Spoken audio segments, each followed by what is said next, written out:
Hey, this is Nolan North, Nathan Drake from Uncharted, and you're listening to Raw Dogs, part of the Greenlit Podcast Network. And why wouldn't you be? It's the best. Sic Parvis Magna.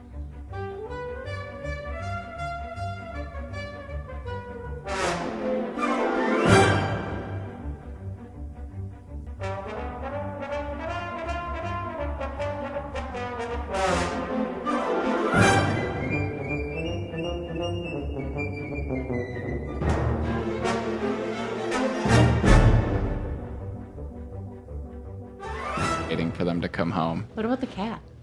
They don't have a cat. No. Wasn't she supposed to watch a cat, too? Oh, yeah. That was at like a hotel.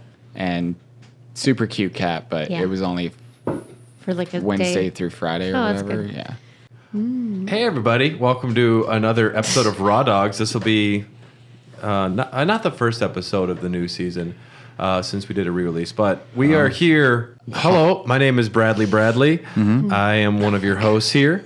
Bradley. Well, I mean, if Mario's name is Mario, I guess I'm Bradley Bradley. I don't know. Mm-hmm.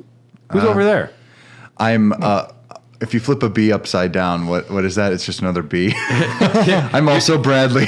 You're Wad or something. No, I'm Bradley because if you're the Mario, I'm the Wario. Well, Bradley. No, it would just be It would be Bradley because the M is the one that's flipped. But Luigi goes Waluigi. Yeah, because they couldn't come up with anything else. Like we got Because nothing. L upside down is a 7. We got nothing on All right, that. Yeah. I'm just gonna call myself Bradley. Hi, I'm Bradley. All right, it's Little John over there. Okay, Little John. Yep. Big John. Is that me now? No, you're Big John. Oh, cool. I've graduated. You're Big Bertha. You're Birdo. Oh, my gosh. You are Koopa. Dennis Hopper in the flesh. Yeah. Rose from the dead to be on this podcast. My name's Dominic, and I'm pretty excited to talk about this really good movie. Mm-hmm. And joining us over there is the lovely Princess Carly. Carly, of course. More well-known character than Daniela or Lena, who we will find out about later. Yes, today we are talking about the Mario Brothers movie. The original one, the classic one, the vintage one. Oh, you guys haven't seen the Chris Pratt one yet? Not yet, as it's not out yet, but Well. I'm excited for it. I am curious about it, but honestly, I don't know how it will compare to this original masterpiece in honor of how completely drunk Bob Hoskins and John Leguizamo were on set, which it's been confirmed everywhere. Mm-hmm. I mean, there is footage of John Leguizamo drunk driving in the movie. That's how Bob Hoskins broke a finger, but do it, Carly. Boom. We have a lot of beers in front of us. Dude, you're so cool.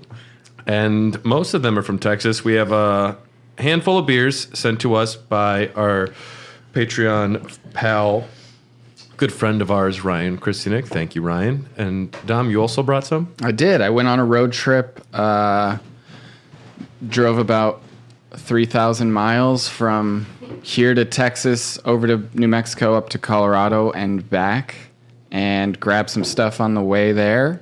So this one is called Pistol Pete's 1888. It's actually brewed in collaboration with a brewery called Bosque Brewing, but it's brewed down in New Mexico State where I went to school. Yeah, very cool. I guess all the hops are grown there. They must have they're doing some school program where they're teaching Horticulture people on hops. Yeah, where they're teaching people how to brew beer and open up distilleries and That's stuff fun. like that. So the university has a whiskey that they brew, and then they also do this beer. Pistol Pete kind of reminds me of Bullet Bill from Mario. Kinda, yeah. Jesus Christ. Wow. Just a very, very light, Coors Light-esque type of beer. So we're just going to be drinking this. Compare because I do have a Coors Go Light for it, here. yeah. I think the Aggies has a little more hop character in the background. I would probably agree with Carly over Yep. here. This is obviously better, duh. But Then the Coors Light. well, I would hope so. love those ice cold mountains. But Yep. So we're in a unique position here where Dylan, you and I have definitely seen the Mario Brothers movie before.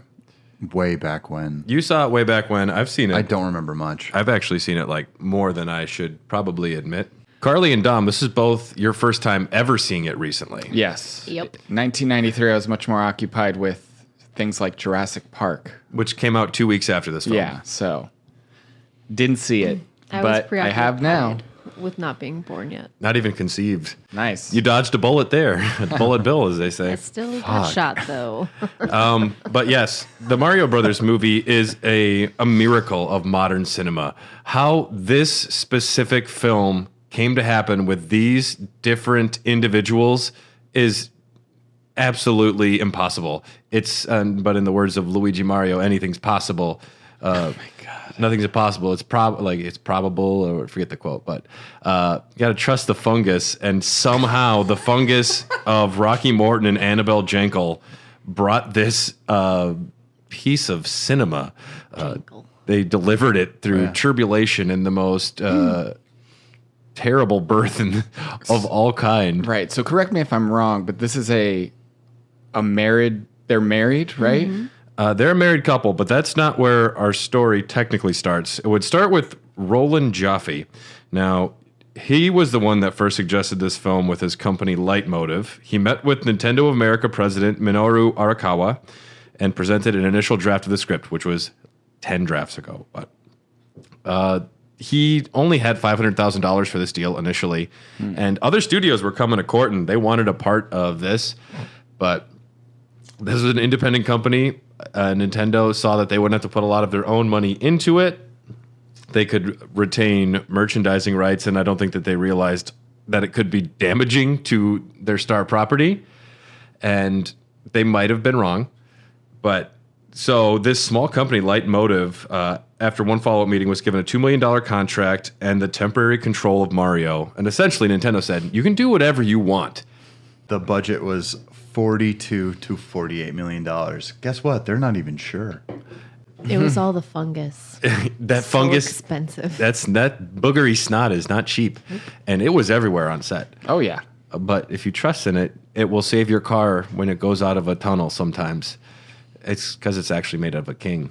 A fucking weird hanging ball sack of a king. Yeah, whatever the fuck that thing was. That is not a mush. I don't know what the fuck that was. Anyway, continue on, please. The de-evolution I have issues with. A retractable ball sack. Yes, that's it. There you go. They're just the temperature fluctuates in that room, so the ball sack goes up It's so sometimes. weird. I saw a negative photo of one of those today. So to get ready for this today, the very first screenplay was written by Barry Morrow, who wrote the classic film Rain Man, which we had never seen. So I watched the first half of it last night, and the original script. Rain Man's great. The original script for the Mario Brothers movie was written by him. Rain Man's great. Rain Man's great. No, it was. Mario good World is movie. 128 levels. 128 levels. But it was Eight words. This script was an existential road trip where Mario and Luigi learn about being brothers together while they drive across Koopa Land or whatever. And it was so similar to the plot and tone of Rain Man that everyone called it Drain Man. Okay. That's pretty fucking Yeah, awesome. that's good. It sounds like some weird indie film, like just Mario and Luigi driving in a car together. I don't know. I think that should be a road trip movie with Mario and Luigi. That's actually Through all the different level, that's actually worlds and stuff. Well, that's an awesome idea for a new Paper Mario game. Yeah. Yeah, it was more of a serious drama, which is definitely what the kids were asking for that were big Mario fans. Oh, so they fuck. Well, could you imagine a Mario Brothers movie, but it's just Rain Man, but they're wearing plumber outfits? And the kids go, they're like, I love this game so much. Josh would have been there. Little Joshy. Josh would have been there. Josh was at the release of the. Josh was the 9 original. years old when this came out. Oh my gosh. Can you imagine? So we have to imagine Josh is a 9-year-old when we talk about all of this happening. So they realized, wow, this script is horseshit and would make a terrible movie. It might make a good other movie. I'm not saying it'd be a bad movie, but it wasn't for Mario. So then the next one was from screenwriters Jim Genuine and Thomas Parker. They did a Wizard of Oz / fairy tales type script. They compare it to how there's fairy tale cliches that were subverted and satirized, kind of like Shrek. So there'd be a lot of what you expect, but very much a fantasy tone. There's Princess Hildy. Bowser wants to marry her for the crown of invincibility. Sounds like a Mario plot a little bit more. We're getting warmer. We're getting warmer. Luigi gets raccoon power. There's a baby dinosaur named Junior who thinks Mario was his mother. Very cute. I think this is a good plot. Why did they scrap this one? Well, there's a married couple called Rocky Morton and Annabelle Jenkel. Now, I haven't seen Max Headroom, but they directed this thing called Max Headroom, which was a big deal in the early 90s. It's got Apparently, I've never seen It's got it. a lot of vibes from that. It's weird sci-fi. It's a lot of the same shit in this movie. Yeah, in that show. A lot of that imagery. And they were brought on strictly because of that. And they say, we come from the Tim Burton style of filmmaking because we love animation and comic books. So we started off basing everything in reality and then have fun and exaggerate. They wanted the film to have a darker tone, kind of like Batman 1989 or Teenage Mutant Ninja Turtles 1990. And you can see that. You can see the dark, more gothic look to the film. They kind of veered more towards into Blade Runner like punk. The movie we got? Dude, there's definitely like an element of like cyberpunk, steampunk in there. Dino Hatton, it looks like Blade Runner. It kind of, it does look like Blade Runner. I'm pretty impressed with Dino Hatton So overall. these guys wrote and directed this movie? They became in charge of it, and they were Okay. directors. Now, there was a lot of screenplays. So at this point, they were still working with the fantasy one, but then they're like, this isn't what we want. This wasn't Snow White and the Seven Dinosaurs, is what they say. The dino world is dark, and we don't want to hold ourselves back. So they're like, we're getting adult, and we're getting edgy. I love it when people like this are like, we have a vision. It's dark. I'm like, Mario. We're gonna go dark. go. We're gonna go dark and edgy, and it's gonna be a kids movie, but there's gonna be tits all over the place. So many tits popping out. In a retractable ball sack. Yeah, like Well, I mean, there wasn't Bizarre. a retractable ball sack in the first draft, and they're like, this is not going to work for Yeah. us. We need more ball sack. They got it. Dennis Hopper, huge balls. Everyone says that about him. let me actually Google that. wasn't it Lance? What's his name? Lance Henriksen. Yeah, Yeah. They brought in a very good actor for that one shot. yeah, where he's like, oh, and that's it. That's his I line. like those Mario guys or whatever he said. Yeah. Those plumbers are good plumbers. I like those plumbers. Screenwriters Parker Bennett and Terry Runt were brought in, and they went for the traditional sci-fi fantasy. The Mario and Luigi are prophesied saviors guided by a talking book. Yeah, that's Okay. kind of. And then the next pitch was Ghostbusters sci-fi comedy by these same screenwriters. It would be a prequel to the video games, parallel universes, dinosaurs. Morton considered the ecological and technological consequences of a dinosaur society. You know, a lot of important questions for Mario.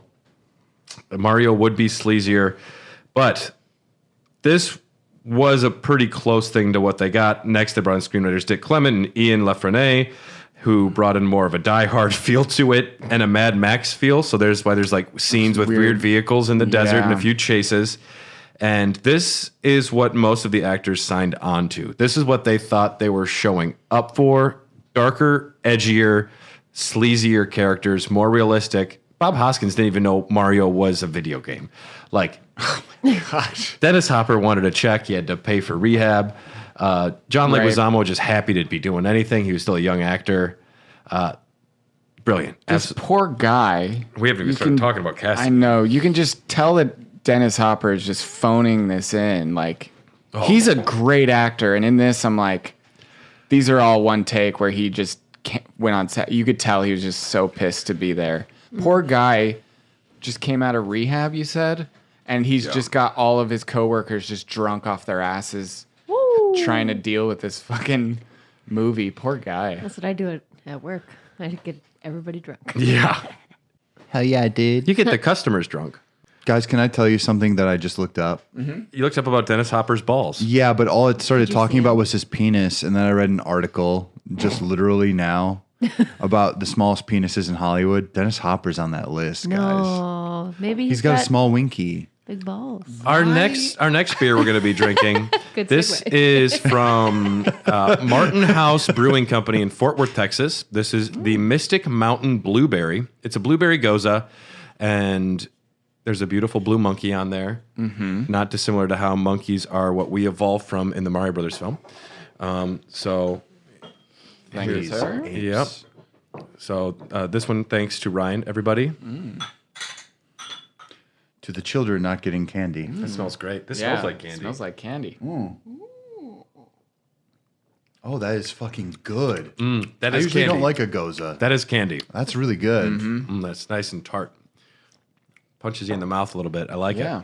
If I were a kid, I would have mouth sweats. accidentally have gotten drunk off. Ah, of this, these not are the mouth sweats, huh?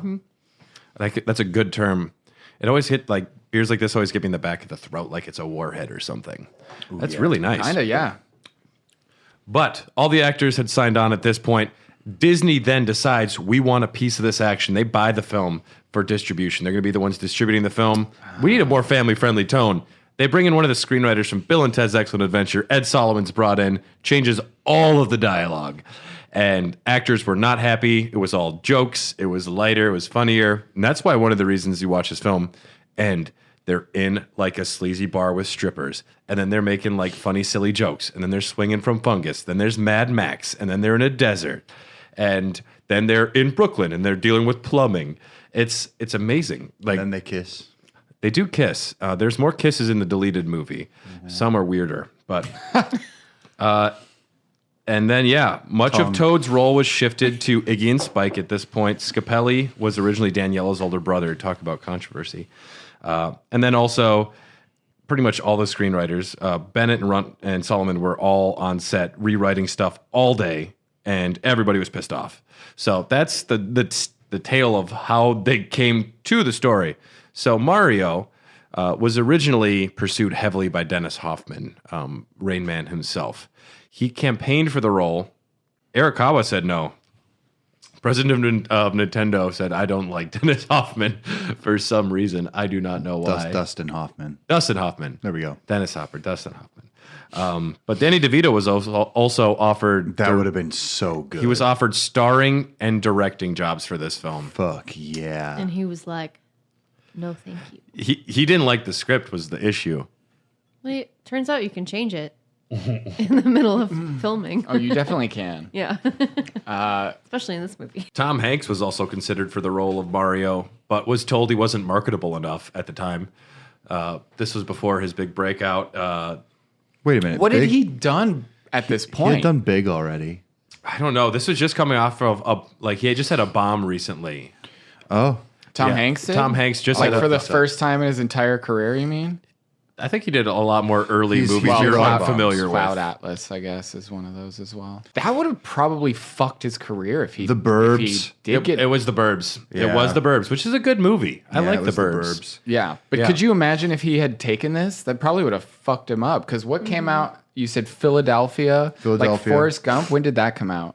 That was 94. Yeah, so like he probably wouldn't have done that. Instead, Bob Hoskins would have starred in Forrest Now, Gump. hold It would on. have been Who great. knows? Hold on. Well, then also after this, he actually made it off well because he did like A League of Their Own. Like Yeah, this is he- his he- most productive time of his life. Yeah, and I'm telling you, he probably wouldn't have his career if he picked this movie over Philadelphia. Yeah, I think he got lucky. I mean, Bob Hoskins, though, a brilliant character actor. Oh yeah, Who very much didn't want to play the role of Mario. He said he didn't want to do another children's film. He had just done Roger Rabbit and Hook. He said he didn't want to become a Dick Van Dyke.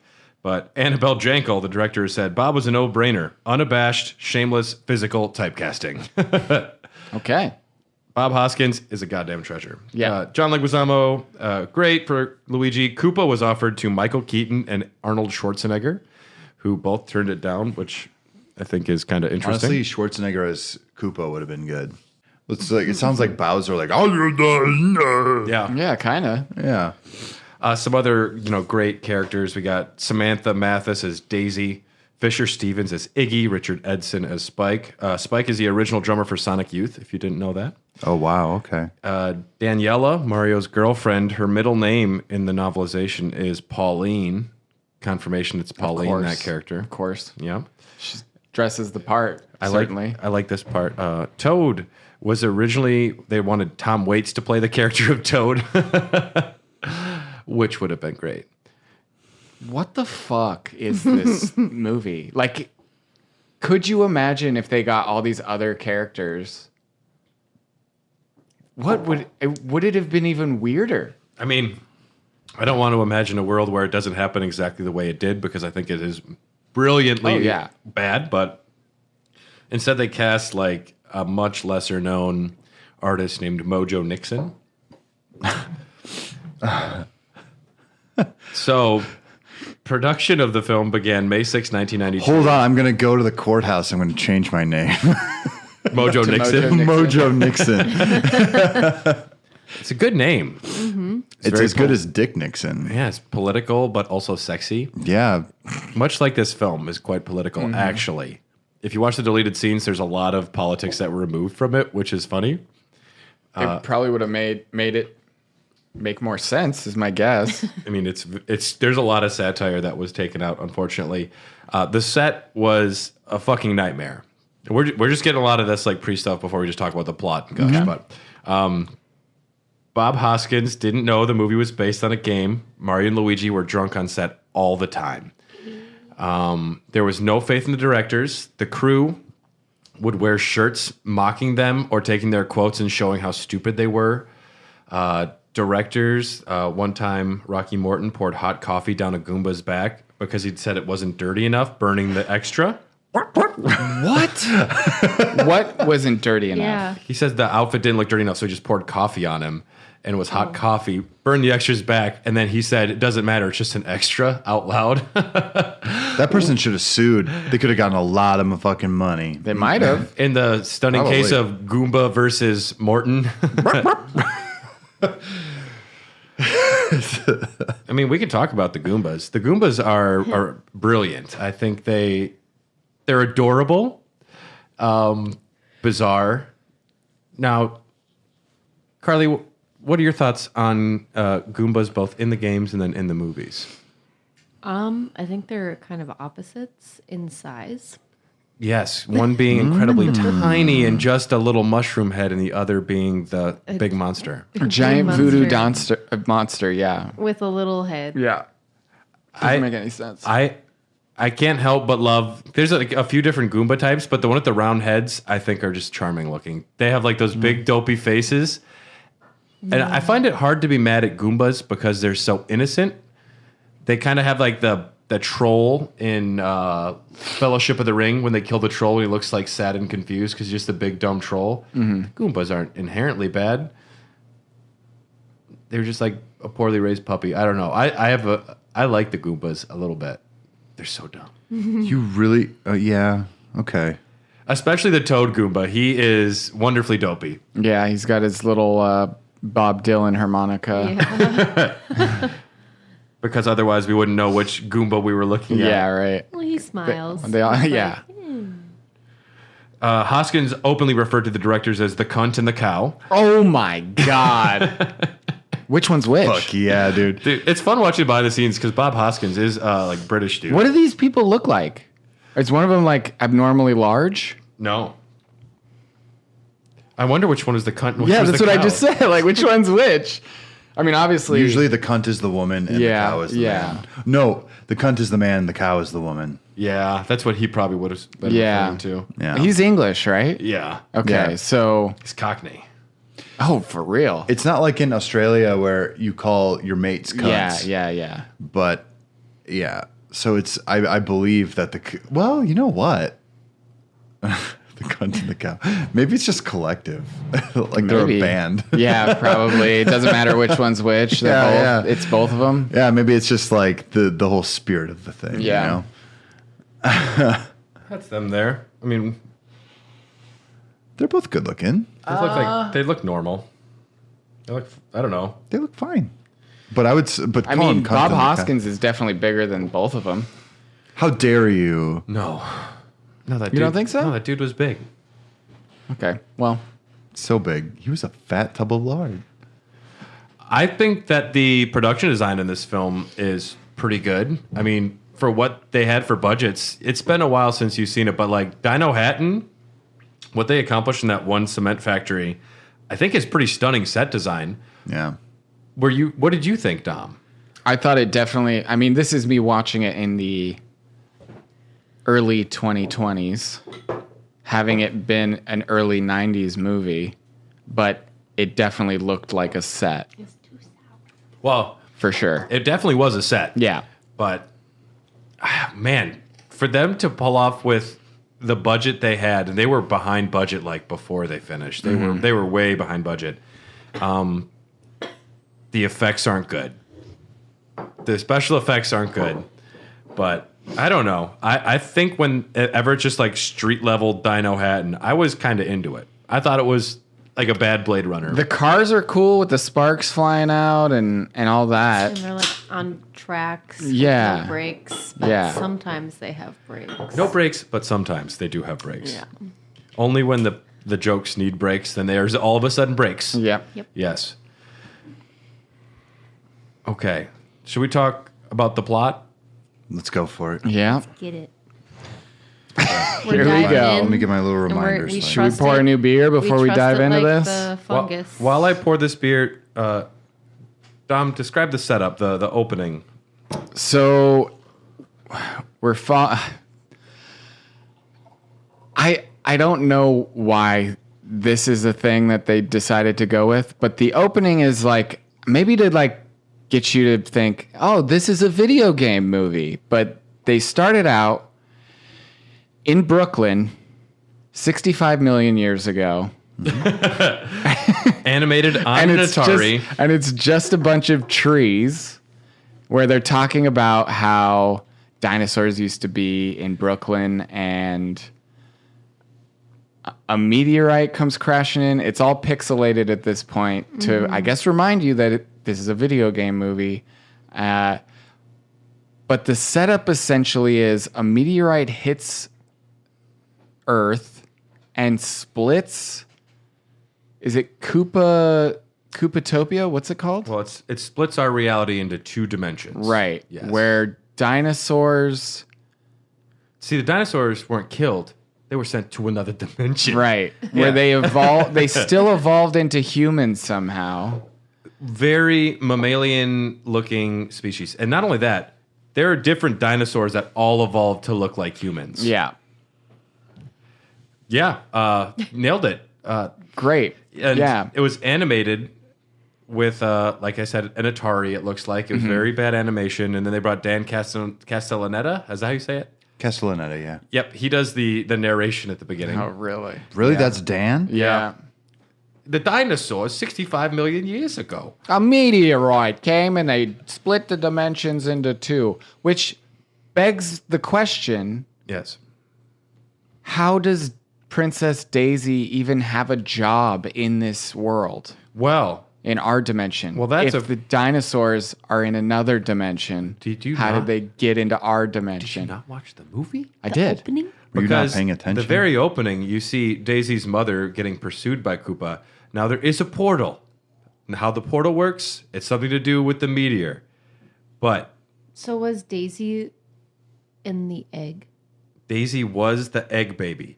So Daisy's mom is carrying her egg because she is also still a reptile who has eggs. She's getting pursued by Bowser in the streets. This is what doesn't make sense. If you give that egg, she drops it off at a nunnery, right? Yeah. An orphanage, yeah. No, it was a church. Nuns And everywhere. These nuns find a fucking demon egg that hatches Yes! a baby, and they're like, dude, this is fine. Yeah. There's no way they would This raise is not that a sign of child. Satan. No, exactly. I don't understand it. Well, then the fact that the nuns don't say anything means they might have been not Christian. We don't know for sure. No, they were Witches. Catholic as fuck. That's all I remember is I'm like, oh, it's like the church my mom takes me to. The last time I saw it, I was not that young. I was probably like 23. But Daisy And you still talked like that. Daisy was left Only off microphone. Daisy was left with a piece of the meteorite. Her necklace needs to be reunited with the meteor to merge the dimensions. This is a magical meteorite for some reason. Do they know how they know that? Oh, man, it happened 65 million years ago. I don't know, but also, for some reason, Princess Daisy is the only one that can handle it. That can actually handle the fusing of the meteors. It was her family's lineage, because she's royalty. That is the only reason that she is the one that's able to do that. I don't know why, that's where we're at. More importantly, though, Mario and Luigi Mario, or Mario, depending if you're in Canada. Stupid fool. Mario and Luigi Mario. They're a couple of plumbers, and the villain of the film is Scapelli, the evil mafia-like plumbing competitors of theirs. Scapelli is a very compelling villain, I must say. Scapelling. It's Scapelling indeed. Spinelli. Oh, very Scapelli. good. Yes, we are all Italians. You're all shady, except for your glorious hero Mario. Yeah. Mario. I've seen your national flag. It's just Yeah. Mario. Basically, yeah. Yeah. It's Mario and Luigi together. And he's on top of the Leaning Tower of Pizza, eating a Going like pizza. these. All right, we got a beer. This is a pineapple sour with lactose from that same Martin House Brewing. This is the Mega Fast Jellyfish. It's 10%. Whoa. It's 10%. That art's pretty cool in there too. Holy fuck, yeah, dude. Another one. If from I drink Brian. this, are you gonna have to pee on me? Because it's a jellyfish. What we do later doesn't matter on the podcast, babe. It smells nice. This was made in Texas by Texans. We paid in it. That's what they say. We paid in it. Why'd they put that on there? Sometimes there's not enough water to go around.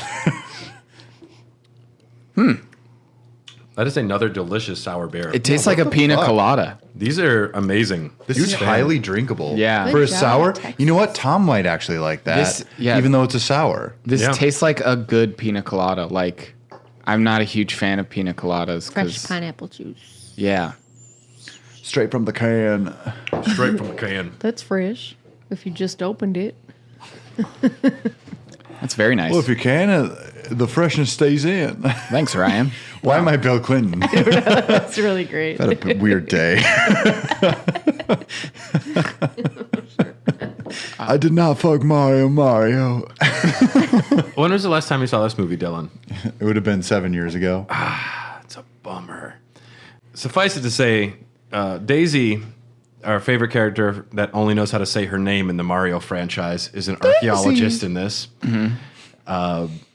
She's really cute. Paleontologist? Archaeologist is Indiana Jones. Oh, she's a well. Paleontologist. She's a is- paleontologist. Yeah. Regardless, Yeah, like Ross. she she doesn't Friends. doesn't believe in what she's doing, and she's embarrassed talking about it to a plumber who didn't know dinosaurs existed. She's like, "I'm sorry, this is so lame and stupid. You probably don't even like stuff like this. I'm embarrassed." And Don't worry, babe. I'm illiterate. it's great. They're at their double date, and she's like, in dinosaurs, so like finding dinosaur bones, and Luigi's like, wait a second, there were dinosaurs in Brooklyn? And then Mario has this scathing joke. He's like, yeah, there used to be Dodgers too. Yay! A sports joke in a video game movie. And all the Great. dorky kids are just like, huh? Dude. And That one's for the adults, for sure. now, Bob Hoskins has said many times he fucking hated being on set. And Leguizamo was just kind of there for the ride, doing his best, but he also agreed it was a mess. I will say, every fucking scene Hoskins is in, he is classy, he is acting, dude is very likable. He is selling it, actually. He sells it. He's a really good Mario. Luigi makes a joke. He's like, Mario raised me as my mother. My father's like, hey, like his response is, it's knowing, it's loving, it's family. It's, Bob Hoskins does a really good job. He said many times, like, the show must go on. We got to fucking do this. I remember specifically like the opening of this movie very well. And I remember the opening very specifically because of the way he first of all, John Leguizamo does not look like fucking Luigi. Bob Hoskins is a believable Mario, especially from this era where the last game would have been what? Mario World? Mario World is what was out at the time, yeah. Okay, well, that came out in 90 here, I believe. So if you looked at the pixel version of Mario, you could maybe assume that underneath his hat he was bald. Mm-hmm. That still Which was is a why possibility. he's always wearing a hat. Yeah. Right? Yeah. We know now because of Odyssey, and he takes it off. I all think the time. canon changed the moment that the N64 hit. Right. And this is actually a really interesting question. When was it confirmed that Mario had hair? Probably 64 when his It had to hat be. would fall off. Yeah. Yeah. Where he took on different hats. Yeah. Okay. Yeah. Okay, I'm just looking this up. Bob Hoskins was born in 1942. John Leguizamo was born in 64, so 20-year difference. 22 years isn't that big of a difference. It's not unbelievable for brothers, but it is odd. No, for an Italian Catholic, it's definitely not. There would have probably been like 10 more Marios in the middle. That sounds like a really bad sitcom or something. The Marios in the middle. The unknown Mario brothers and sisters that never made the games.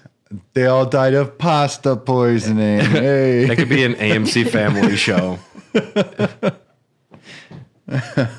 Where's your brother? Is he laying pipe again? Oh God. It's a plumbing What joke. are you looking up? No, nothing. I was. He was just admiring my laying pipe joke. Oh. Oh, I ignore him sometimes. Turns out. Then we have the characters of Iggy and Spike. Now, of all of the Koopa kids / enemies to make into the henchmen, they went with Iggy, Koopa, and Spike. And, Spike is not a Koopaling. but regardless, they said Spike and Iggy Koopa are going to be the henchmen. I think both Fisher Stevens and Richard Edson, I think that they're both pretty good as the henchmen. They fulfill the roles anyway. They have a little character arc of themselves. They are distracting and ancillary to the plot, but I just don't I mean, I guess it's this. I guess when you look at an ape next to another ape, you don't know the difference. But when they're like going through and kidnapping all these women, and they can't even distinguish their like different hair colors. you're saying like, okay, so the point is that her? Of course it's her. 2 arms, 2 legs, and a head. Yeah. So does every fucking reptile in Dino Hatton fit Well, that also the description. humanoid people Yeah. in Dino Hatton look very different. Like it just didn't make it. Like, who wrote this? Well, many people. One of the things that is peculiar about these two characters is the directors loved their improv so much on set that they were kind of just allowed to fuck around and do That's so fucking awesome, though. because they were so good. And Fisher Stevens is a great actor. Richard Edson didn't do a lot of acting, but he was a drummer for Sonic Youth, and he was acting here. And I thought they both did a really fun and like sometimes charming, but like that right skeezy level.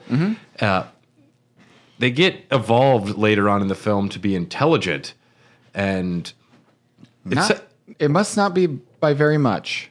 well, I mean, yeah, I love it. So they get evolved and they come out and they prove how smart they are by using words like peculiar and transfiguration. Yeah. They're like, how peculiar. Modification. It's like maybe a transfiguration.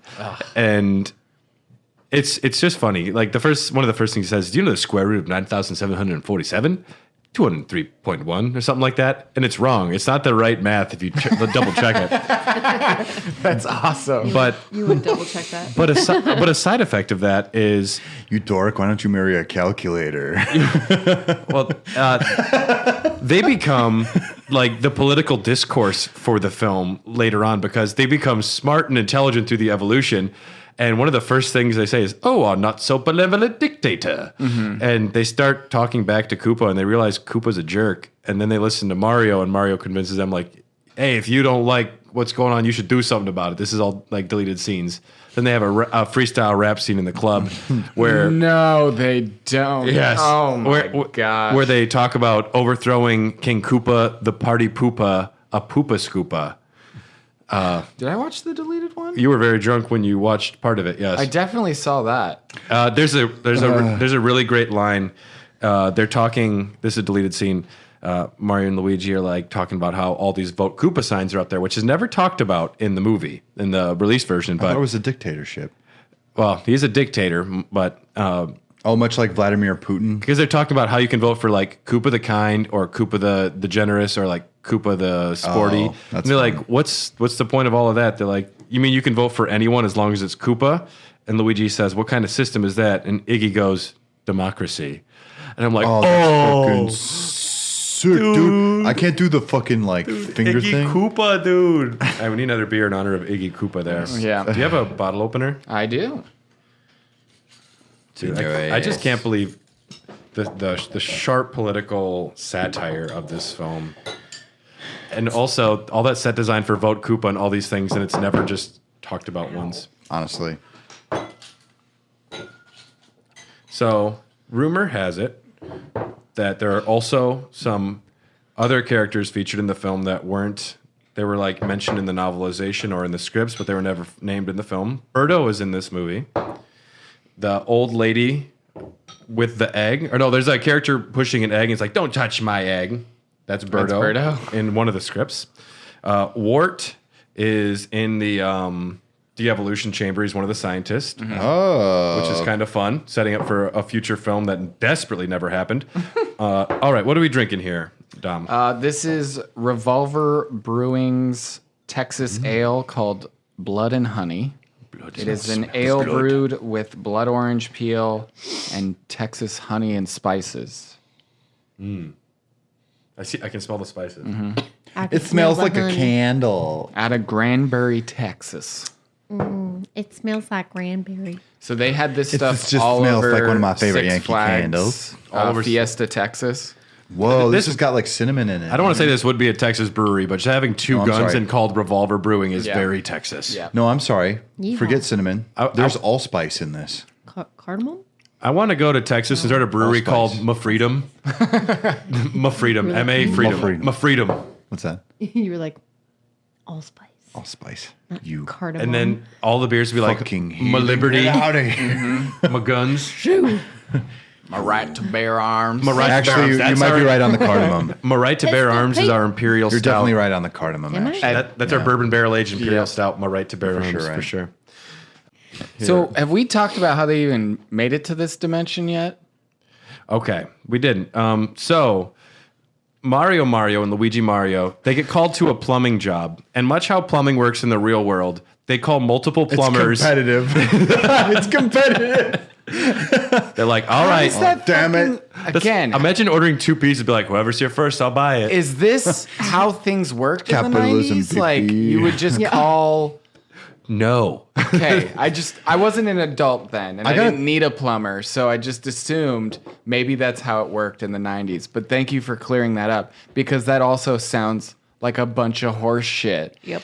They have to be unionized, right? Like there's no way you can just Well, see, much like You have to prove that you can. much like There's a Koopa, licensure. much Right, like yeah. Koopa is running Dino Hatton, Scapelli not only is running the plumbing business, he's also like the mafia leader of the city.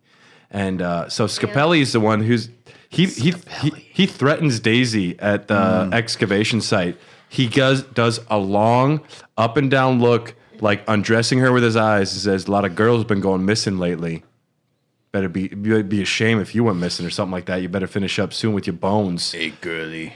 Yeah, and so Scapelli is probably controlling the unions. He is making sure the Mario brothers don't get to fix a dishwasher in one Italian restaurant in all of Brooklyn. Do plumbers fix dishwashers? probably can. They were in deleted scene. They were called in to fix a dishwasher, and Mario's like, "It's just a dishwasher," and Scapelli's like, "It's a 2-week job," and Scapelli's got the job because it's Chinatown, baby. It's Dino Hatton, baby. Forget it, Mario. It's Chinatown, Brooklyn. It's Koopopolis. I don't know. You know, they actually work the plumbing skills into this movie more than they should be able to. Like once.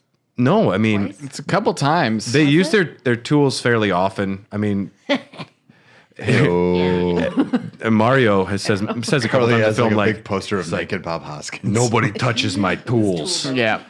Oh, yeah, They have their tool belt. Like he throws a wrench in the pipe when they're on the Goomba mattress to stop the Goombas. The bit where they're, I mean, pretty shortly next in the movie where they're down there about to find the portal, and you can hear Daisy screaming. Yeah. And Luigi tries to go down one pipe, and Mario's like, "No, it's this way. That's the echo." And he's like, "How do you know?" And he's like, "I've been in pipes all my life." That would be a dirtier line. He's like, Yeah. I've been listening to pipes all my life. Yeah. Yeah. It's interesting how much they work plumbing, and I love that immediately they get to Dino Hatton, and for no reason, everyone's like, plumbers. Is in the world of Dino Hatton is just everyone who is a plumber also happens to be a plumber from Brooklyn, and that's why they hate him, because they don't like Italian. The People? plumbers were never prophesied in this version of the film as coming. There's no reason to hate plumbers. They have pipes in Dino Hat, and there's no reason to think that they don't have plumbers who need to do their jobs to make Koopa coins, you know? We are going to get to the end of this movie. But when the end of this movie happens, everyone's happy that the end of the movie happens. So why are they upset that they're here?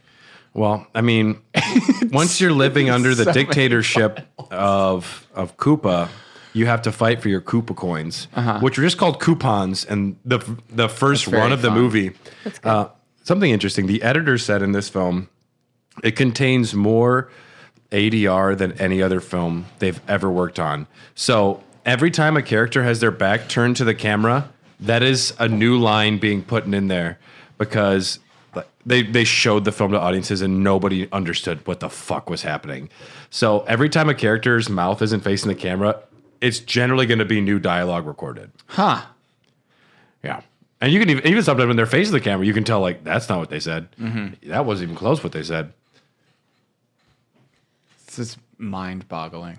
It's so good. So we are going to talk a little bit more about Bowser, but first we're going to hear from some of the other amazing shows from the Greenlit Podcast Network, and so check them out. And then we're also going to hear from Toad and his new hit single about the Koopas. So the character Mojo Nixon, before he got the role, he actually wrote this song. So this is a song that he wrote for the film, and isn't it basically shitting on Koopa, and that's why he gets arrested? it's just like, you know, a song on the street, like a beat song, talking about how unfair the government is. Right. Yep. So this is from Mojo Nixon. It's just called King Koopa. And hear from these other shows. We'll be right back. Fans of video games, history, or video game history will definitely want to listen to Retronauts. Each week, Bob Mackey and myself, as Jeremy Parrish, dive into the stories behind the greatest games of the past and the history behind the hits of today. Check us out every Monday on the Greenlit Podcast Network.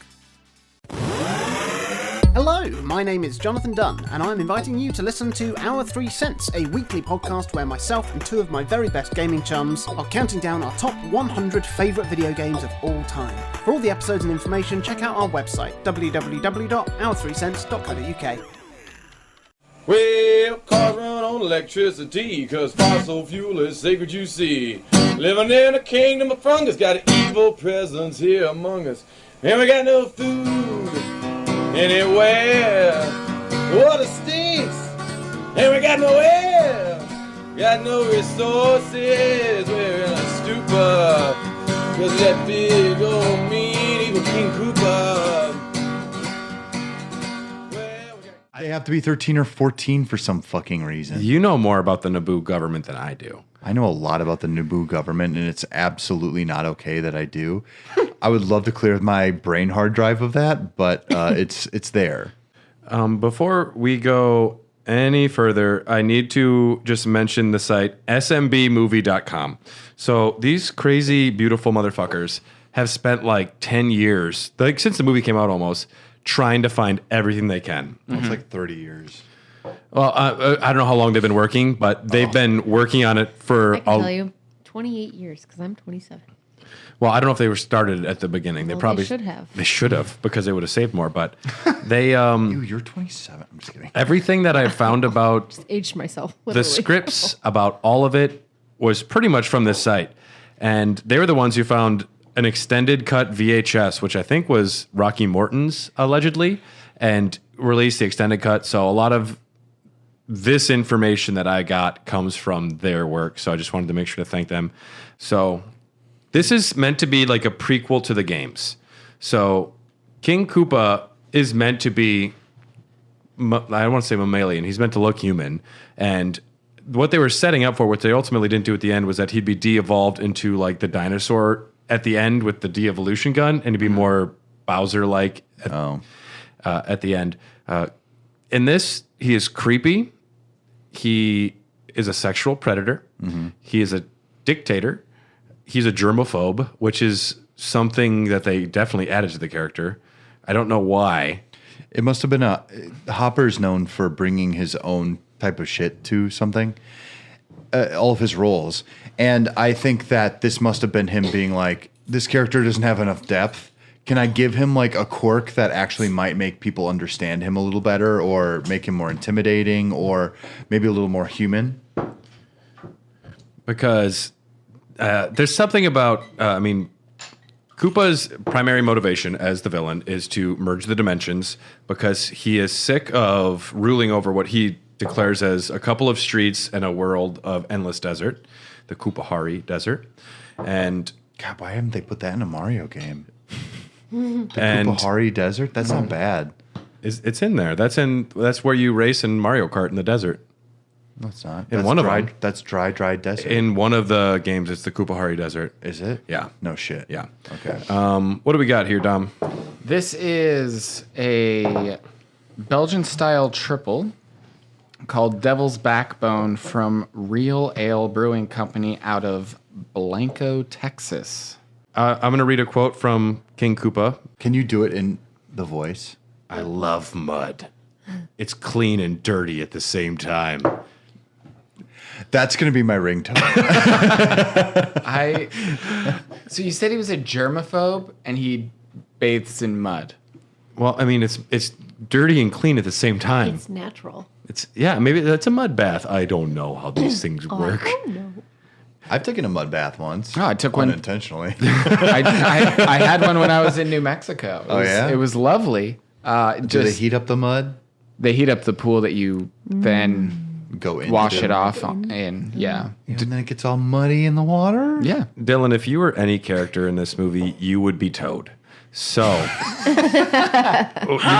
no, not that Toad. I'm talking about street musician Toad because they get arrested and they're in a cage, and Toad's just talking about how King Koopa's dictator. And he's like, and you know what else? I also believe the fungus is our deposed king, and it's everywhere. And he's a conspiracy theorist who's right.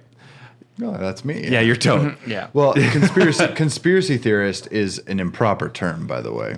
When I look back at this film, there are a couple scenes that stick out as things I remember. One of the things is the terrible song, like that. Another thing that I remember is Mario and Luigi getting detained and getting checked in. What's your name? Mario. What's your last name? Mario. What's your name? Luigi Mario. And how many Marios there is? 3 Marios. To me, I remember that very well. Yeah. Is it canonical that their names are Mario? No. Mario? No. Definitely It's not. It's not canonical. Okay. It's a long running joke amongst the fandom, but there's no one saying like Luigi Mario Mario Mario. I could be mistaken on this. Don't execute me for it. But I think canonically they only have one name. They're like Cher or Madonna. Okay. And Mario is the king of the brothers. Yeah, sure. Well, he's the better brother. When the problem is Oh, shots fired. What about Luigi fans? I don't care about him. You don't care about him. I think Luigi's the more interesting. Mario had to go on a whole epic adventure before he was delivered to his parents, and he hung out with the Yoshis. Yoshi is an animatronic puppet that cost way too much money for them to make for this He film. was really cute. He was extremely cute. Now, one of the reasons a lot of people say this film didn't succeed was because Jurassic Park landed 2 weeks afterwards. And Yes, that has to be it, Brad. Or is it the fact that Jurassic Park is a phenomenal movie? I mean, also, this is something that people like to say, like, well, Jurassic Park. And yes, you had a 2-week head start to get your feet on the ground and get people talking before Jurassic Park happened. If it was good, it would have happened. But it's just interesting that this is also, Yoshi looks great. And I think it's a really solid little animatronic dinosaur. I thought it looked pretty good for the film. It's also one of those things where when I hear Yoshi, I don't imagine if there was a third sequel that Mario rides that thing. Maybe. I don't know. Yeah. No. I don't know what's worse, your Toad or your Yoshi. It's definitely his Donald Duck. That's the worst. Yeah. Are you sure? Wow. Okay, so they have a de-evolution chamber, and this is a form of, I don't know. If It doesn't sound like Donald Duck. I'm sorry. It sounds really good. why would you have a prison if you could also just de-evolve everyone to be in your army. Yeah. Because you want to subjugate some people, and you want to force people to be your peons. Some people to be your peons. It's Okay, so you want to scare people. Wouldn't that be the scare tactic, though? Is to just be like, I'm de-evolutionizing you. De-evolving. well, why does Russia still have gulags? I mean, Because they can't de-evolutionize instead of just executing you, it's easier to execute. And I mean, it looks like Goombas are specifically just a military force. You think they'd be able to fulfill other roles, perhaps, in the world? Like prostitutes. Yeah, that was my first thought was, which Goomba can I fuck? They're funny smiles. They really hit It's you. the one with the goggles. Definitely. It's Happy Dopey Toad Goomba with the big smile and the harmonica. He brings a plate of raw meat to the princess. I'm vegetarian. And he's like so happy. He's like, I brought you food. And she's like, I don't eat anything with a face. And he goes, his face gets so confused and sad. And she's like, can you bring me steamed vegetables? He's like a happy little dog. He's like, yeah, I do that. And then Fiona Shaw, of course, the character of Lena, arrives and he cowers like a dog. But Lena is a character that they added. This was part of their effort to bring more feminism into the film, allegedly, because there wasn't enough female roles. So they added the characters of Lena and Big Bertha. So they added her in to be more feminist? Because they wanted a more feminine, like feminist feel to it. But the entire time she's just trying to fuck Koopa. Well, because Koopa doesn't want to fuck her, Lena betrays him. So, Right. But it's very... feminism, let's go in for the power fuck. The only empowering female character, you can say Daisy is, but Big Bertha is a very powerful female character. Yes. She's, of course, the giant fish that tries to eat you in the Mario games. In this, she's... They call them... That's the name of the creature? The big red ones, yeah. Really? But in I the thought they were cheap cheeps, big cheap cheeps. The big cheeps are... They're called Big one in Berthas? particular is called Big Bertha. And I don't know how I feel about so Big Bertha in the film is a corpulent black woman, as Iggy calls her. Corpulent, very corpulent. And she What has, does corpulent mean?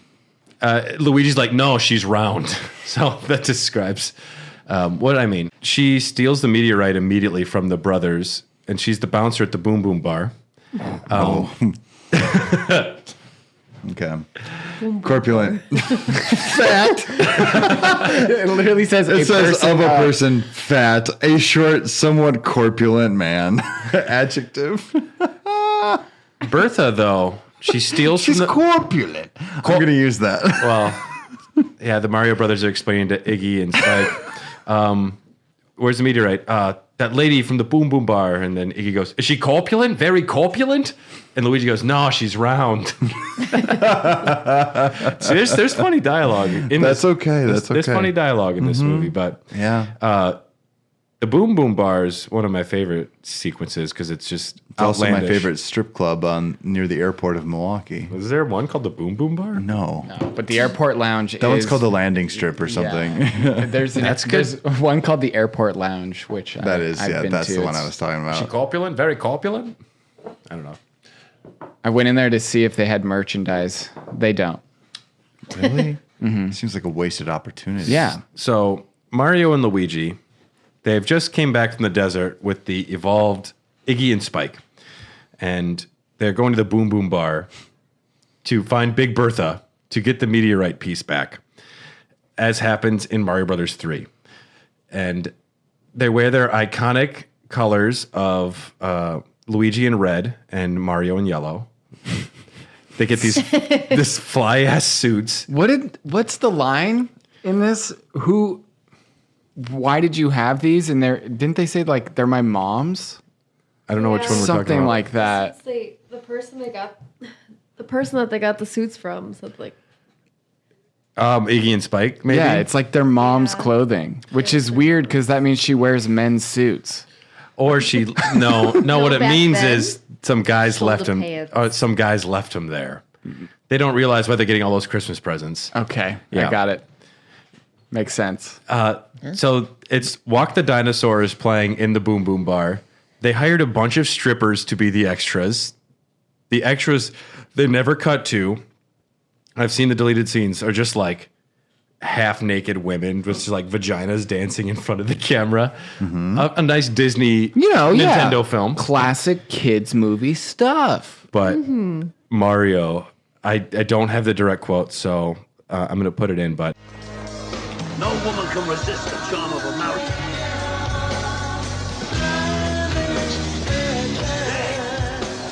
The name's Mario.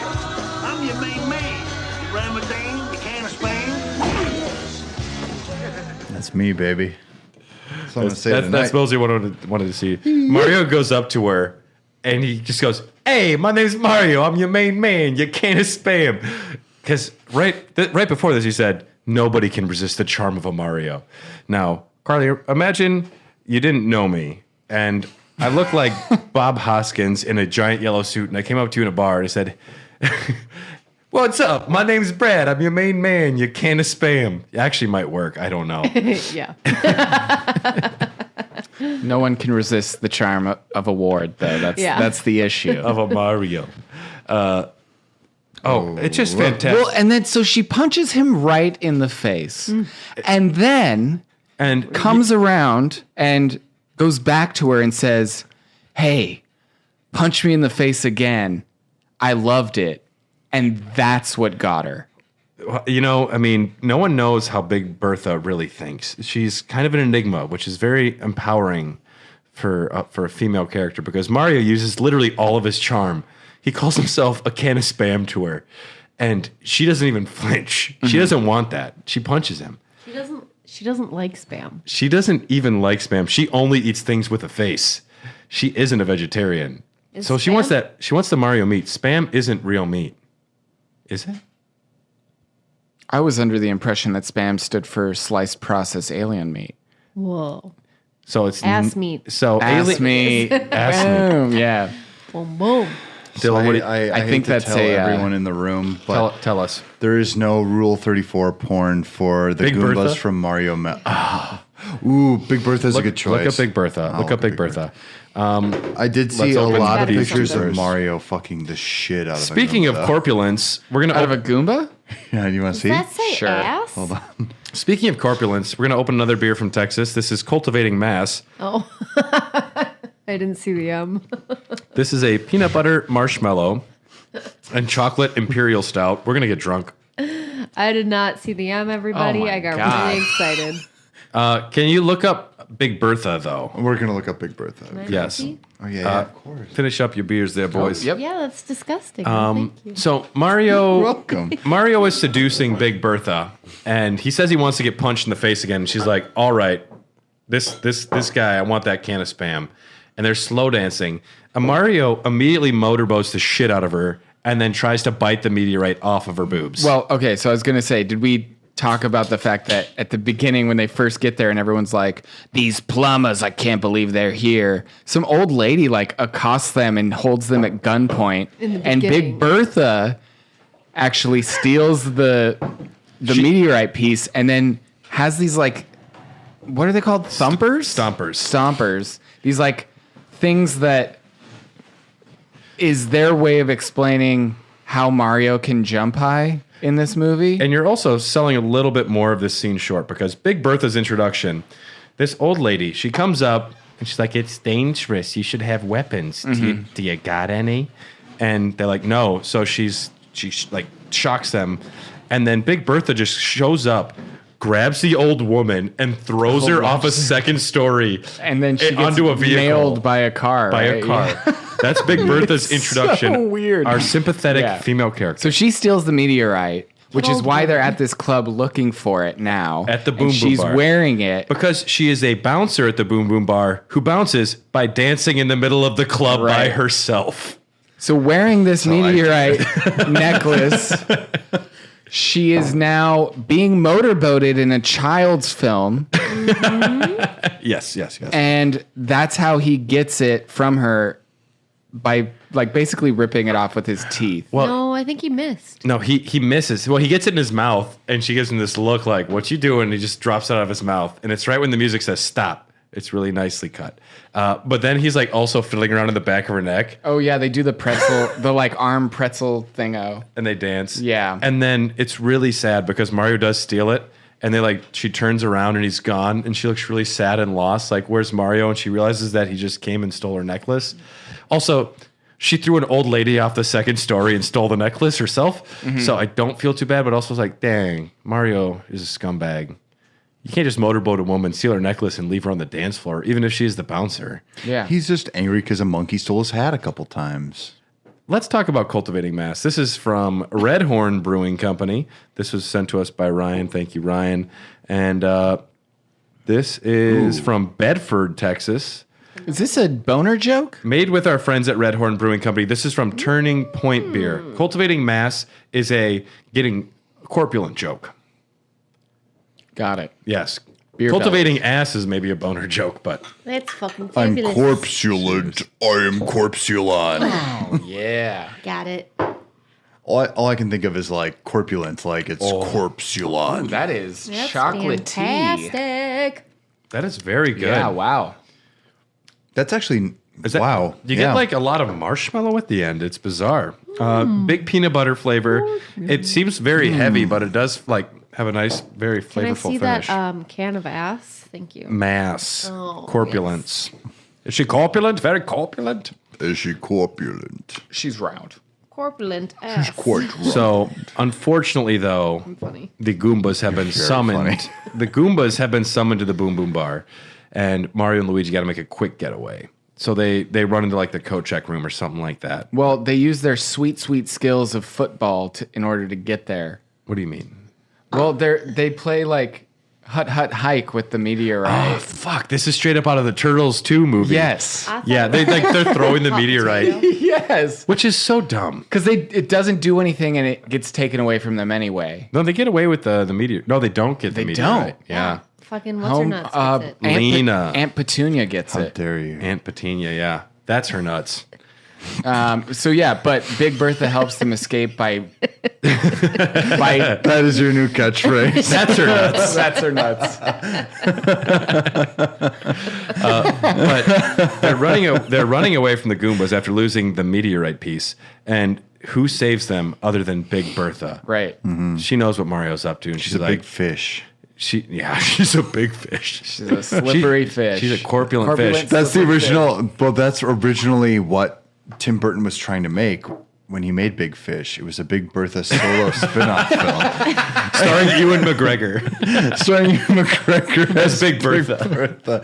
It's a prequel. You have to understand. It's Big Bertha Origins. He was still Big a Fish. fish. He was still a fish before he got the evolution gun. Yeah. No, it's Big Fish, colon Bertha.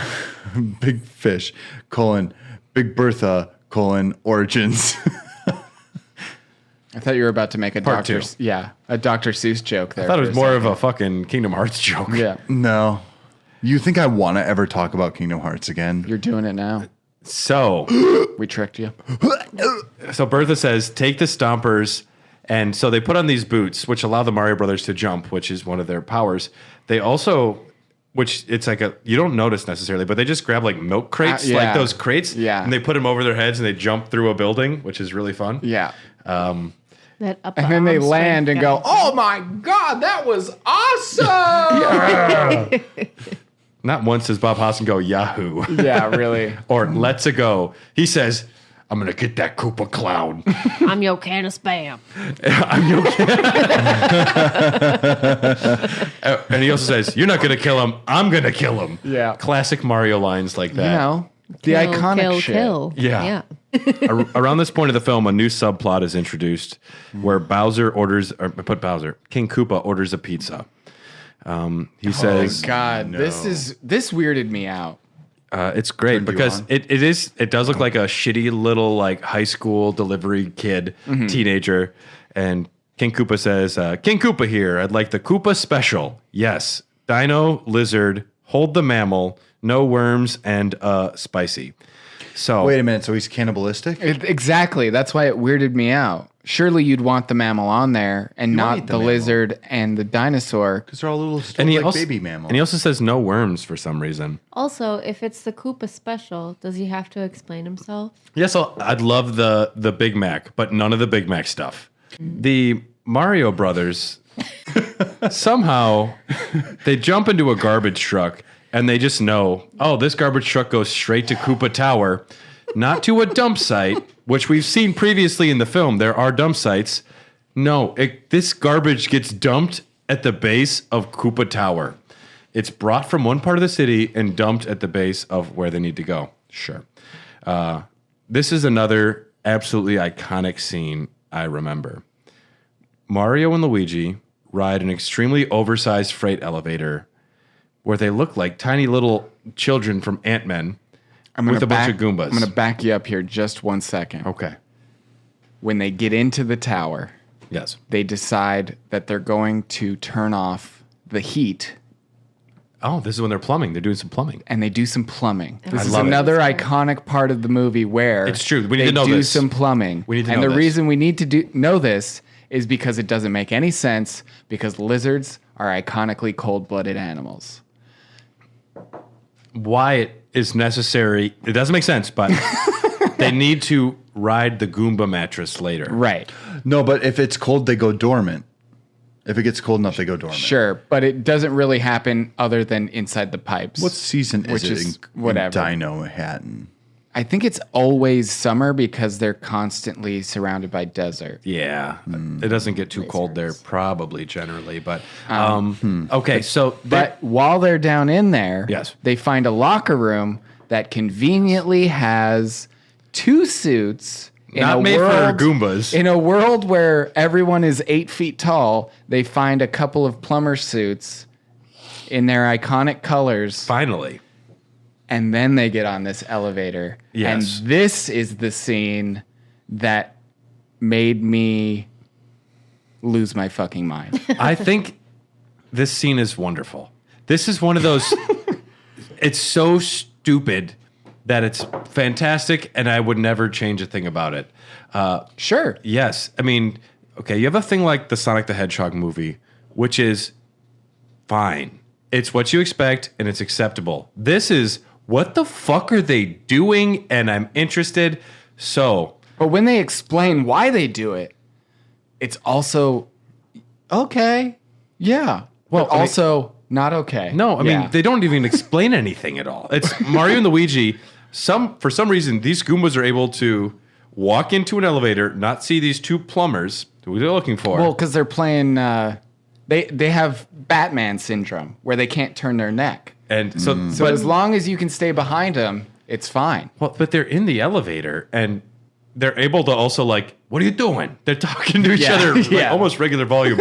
And Luigi's like, I got a feeling, which this happens a lot throughout the movie. We haven't really talked about where Luigi He has like premonitions. Luigi is a conspiracy theorist. He's watching like alien stuff. He's like, I don't know, man. There might be another dimension. You just gotta believe. And Mario's like, I don't believe in that. I believe in money. And I believe.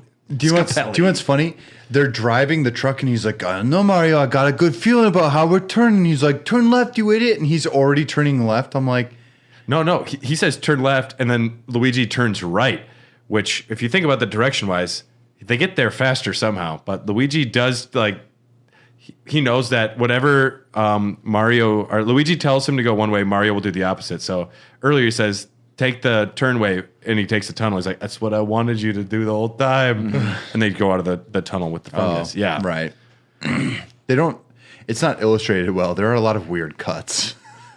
Oh, yeah. I mean, this film is full of them. But Luigi gets a feeling. So he grabs the back of a Goomba. Now imagine somebody grabs your back and just starts swaying you in an elevator. That's fun. I wouldn't think about it. I'd be fine with that. And Like, what's this? Luigi just hears the music like, oh, yeah. And they are simple creatures, these Goombas, but he gets them all, and he gets one swing, and then he walks in front of that one and sways another, and this Goomba can't even see down 2-3 feet below him. He's like, okay. Yeah. I think it's such a funny scene. I really like it. It doesn't make any sense. No. Because I mean, they did such a good job of avoiding how many do you think are in there? Like 10? I'd say there's 10, maybe 8, but the Goombas, I think thus far, apart from Toad, have been portrayed as semi-imposing. Mm-hmm. They're being portrayed as a figure to be afraid of, outside of Toad, who has been very cute and affable. Right. That big dopey Toad face will always work on me. I'm a fan. So all 10 of these dinosaur Goomba creatures. If I go into your closet right now, am I going to find like a cosplay outfit based on this? No, it's not like that. It's like Goomba is like my homie, you know? He'd be a good homie. Can you He's do got your a best small head. impression, Carly? But not only do they start dancing, they start slow dancing with each other. Right. Great. And then Mario and Luigi just exit through the top, which they were able to do apparently the whole time anyways. Exactly. That's Yes. why I'm like, why did this happen? And then he had the audacity to be like, how did you know that would work? And Luigi's response is, everyone likes dancing. He's right. God dang it. Luigi is right. Dude. But they climbed into the roof. Yeah. They could have just done that Yeah. without having to do that. That could have been a good reason for them to have gone into the roof. Dom, it's like, called- oh shit, now it's full. We can't escape. We just need to go through the roof. Dom, it's called a flex. Shortly after this, Sure. Shortly after this, Toad Goomba gets set on fire by another Goomba. No. He's running around in a hallway all on fire. This is after he dropped Daisy's steamed vegetables. He brought the steamed vegetables. Good old Toad. And he's like, I did good, right? And she's all pumped, but then she escapes and they push him out of the way. But Toad Thanks, Goomba so gets much. shot with fire. He's on fire. Luckily, in Koopa Tower, there's a fire extinguisher around the corner because they followed the safety codes. Thank God. Daisy grabs it. And there's also a weird part here where Iggy and Spike say, Princess Daisy, we've been your father's like most loyal followers since the beginning.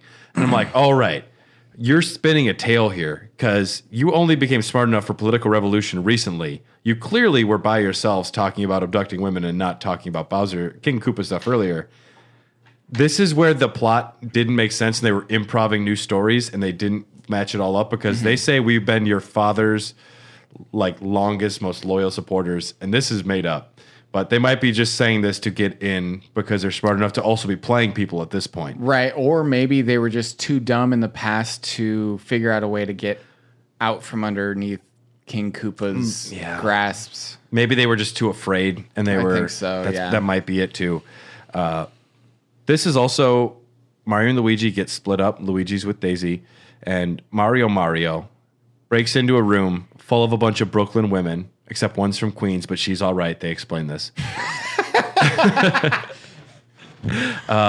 Mario is sneaking in, and he gets Daniela's attention, and the other girls look up and they go, Mario! Well, it's not even Mario, that, right? Mario has been plumbing all over town. All these girls know who Mario is immediately. Oh, of course. And he's like, shut up. And then all of a sudden, everyone's screaming his name, and he has to swing from like a light fixture, kicks a Goomba, knocks him over, and he says the iconic line of, grab the Goomba mattress, which I love that it's not a mattress. It's a Goomba mattress. It's a mattress. I don't know. It's a little bigger maybe, but it's king size, Goomba size. It's just longer because they're so tall. Yeah, the got Goomba. little Grab the Goomba. heads. Well, I guess don't grab the kid mattress. Don't grab the regular size mattress. Grab the Goomba mattress. But There's this only is the one, wasn't it? I don't know. But this is one of the little more like more fun actiony scenes. This is more of the fun scenes in the film, I think, when they actually are doing what Mario Brothers do and they're going through a pipe. Now, hold on. My favorite part of this scene is when someone's firing a gun at Mario, and he like bends backwards slowly, and then like the bullets slow down. Exactly. Yeah. I honestly don't remember any part of this movie. I really don't. The only parts I remember. I'm excited. Don't watch it before we do the commentary in 2 weeks then. I won't. I remember like the human world stuff. I remember vague parts of what you're talking about enough to do comment here on this podcast. But this movie is so like flash in the pan, like, oh, that's fucking weird, huh? And then it's gone. Yep. Sure Okay. is. You're gonna make me chug this delicious beer. So, Mario is on a mattress with 8 scantily clad women from Brooklyn and 1 from Queens. And they're going down a pipe. He is laying pipe with 8 women.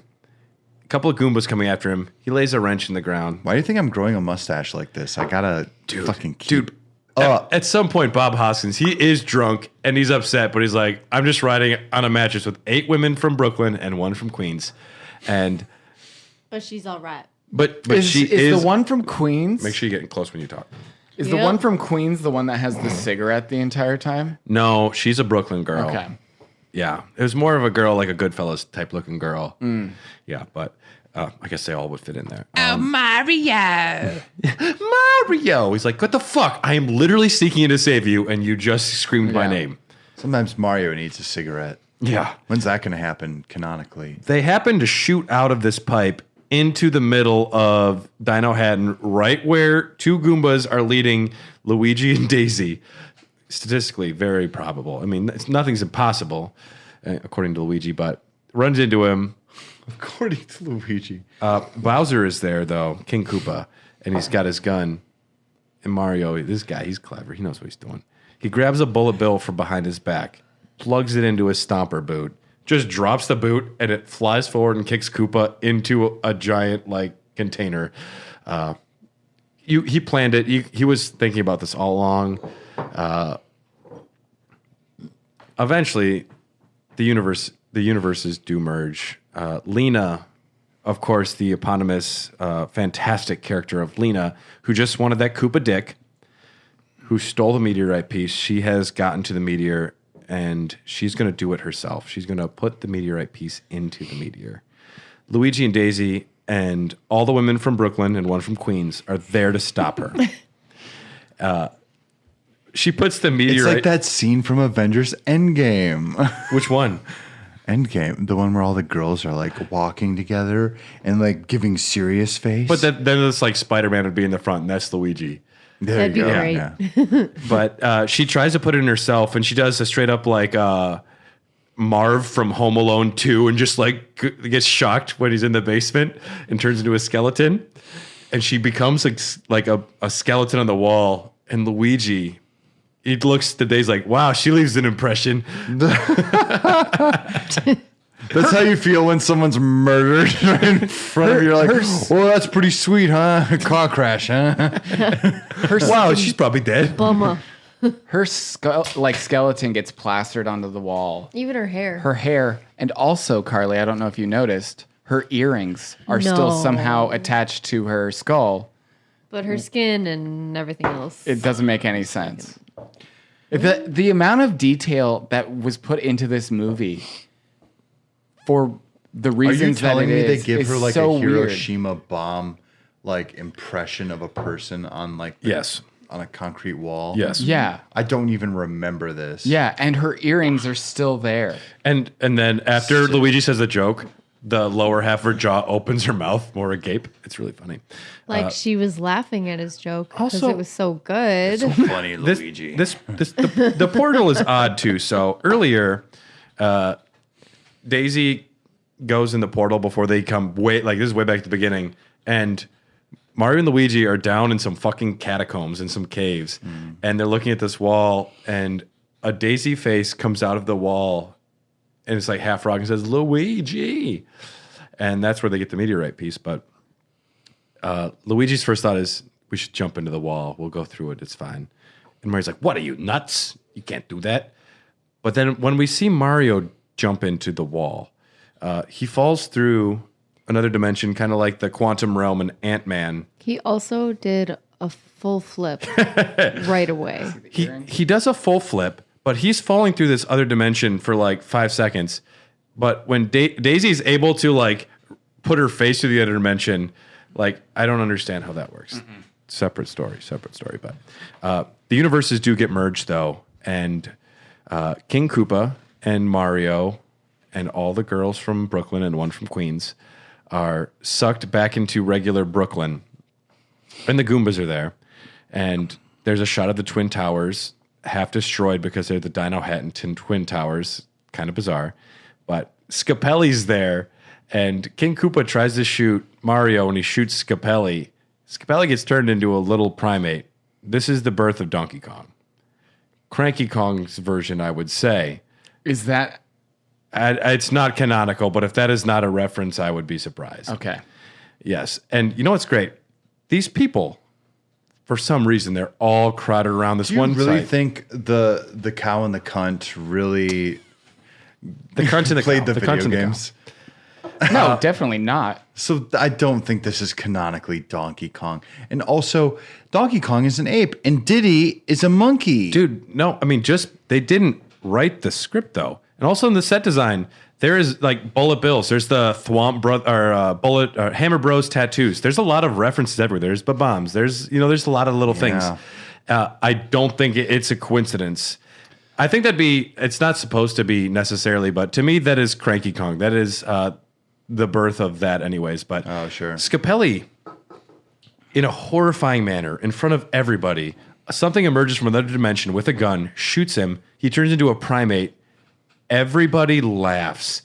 Everyone thinks it's hilarious. I'm like, this is the most horror. Think of how bad Scapelli must be if everyone thinks it's funny that this human being was turned into a primate.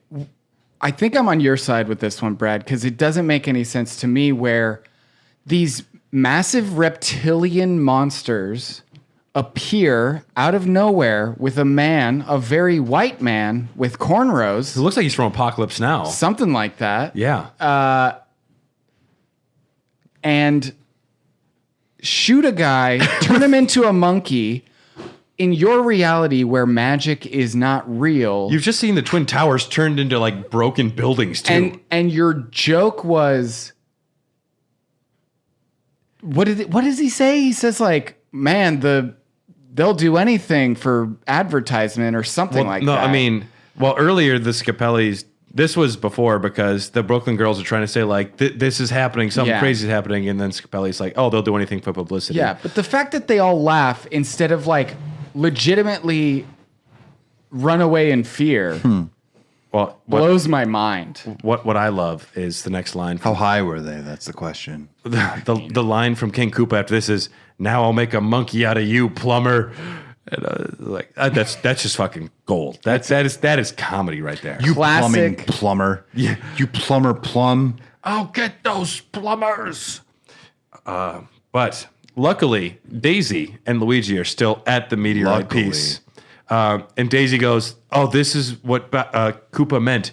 I'm the only one who can withstand the force of the meteorite because reasons.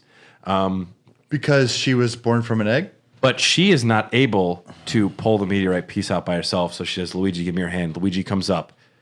Luckily, he has Mario's tools because Mario gave them to him. He is able to use plumbing tools to pry the meteorite piece out of the meteorite.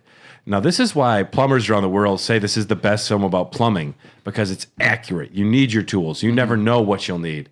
You never know what shit's going to come out of a pipe. That's what they always say. You never know what kind of meteor you're going to need to drill out of. Now, this is a deleted scene because in the original in the original movie earlier on, Mario... I'm preparing for an Armageddon scenario where they have to force me to plumb a meteor. In the original film earlier, when they're at the dig site, Mario is telling Luigi, like, this wrench, and Luigi's handing him the tools he needs. Mm-hmm. At this point, Luigi's calling to Daisy in the deleted scene, like, I need this. And she's the one giving him the tools. And she just knows them all. Yeah. And also, what the fuck do you need plumbing tools for? You're just trying to pry one meteorite piece out. You don't need like 10 tools for it. But this is true. He's able to pry the meteorite piece out and split the realms again. We're going to be drinking another beer here. This is a Rick and Morty themed beer. This is from Turning Point Beer as well. This is a 12.2% beer from... holy cow. Let's watch our From Turning Point Beer in Bedford, Texas. This is the Mortytown Locos. It's a pastry stout with hazelnut and coconut. And are these all the same brewery or a different one? The first a lot two, of them are from Bedford. These are two from Turning Point. Then we had two from Martin House Brewing. Okay, just making Mine sure. were from two different. To Samhain. To Samhain. Cheers, bitches. All Hallows Eve. That was all my Nick.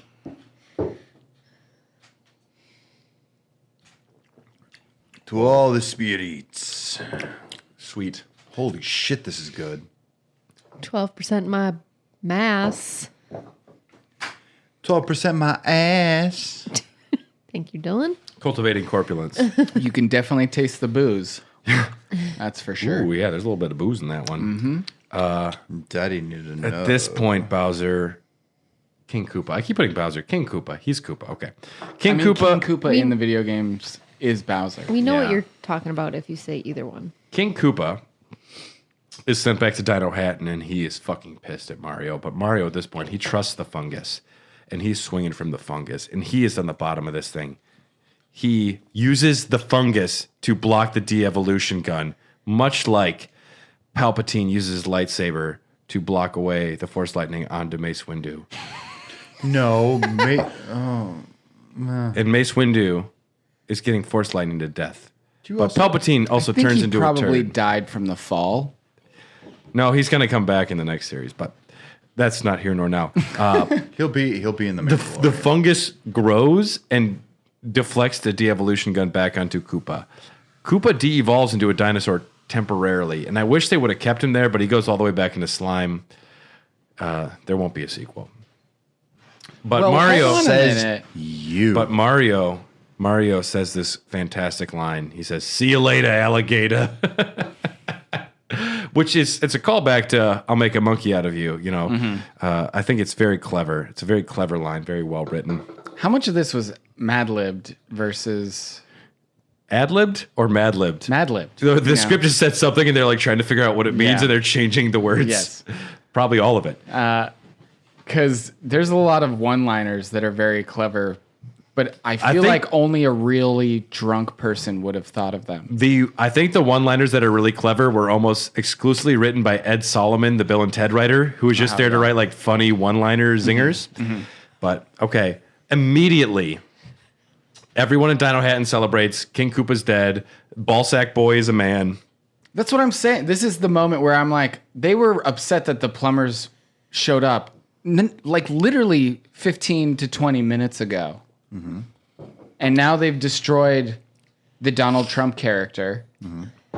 And now they're literally like painting white paint over Immediately, his face. someone Like, had that ready. immediately. Someone had that ready. It turns out If that's they how got- it was in this election. So Well, we all If they got stormed the Capitol. if they in got our- plumbers, they got painters. remember when we stormed Yeah. the Capitol, Dom? It was Well, and pretty then cool. then they'll be like, "I'll get those painters." Yeah, there is a subplot that we mentioned earlier that doesn't get the payoff in the official film, but it does in the deleted scenes in the extended cut of the pizza delivery guy. Now, the pizza guy has been trying to deliver to Bowser, but Bowser says later, won't deal with it. And in the deleted extended cut, the pizza delivery guy shows up after Bowser's turned to slime, and he says, "Eat this," and he throws the pizza in the box onto the pile of slime, which is a really nice cut scene, I think. I think it's funny, but we didn't need Cutscene? it. It was Cutscene. well, I've heard this before. it was a cut. That's a video game thing. It was a cut scene, and a cut scene. It was a cutscene.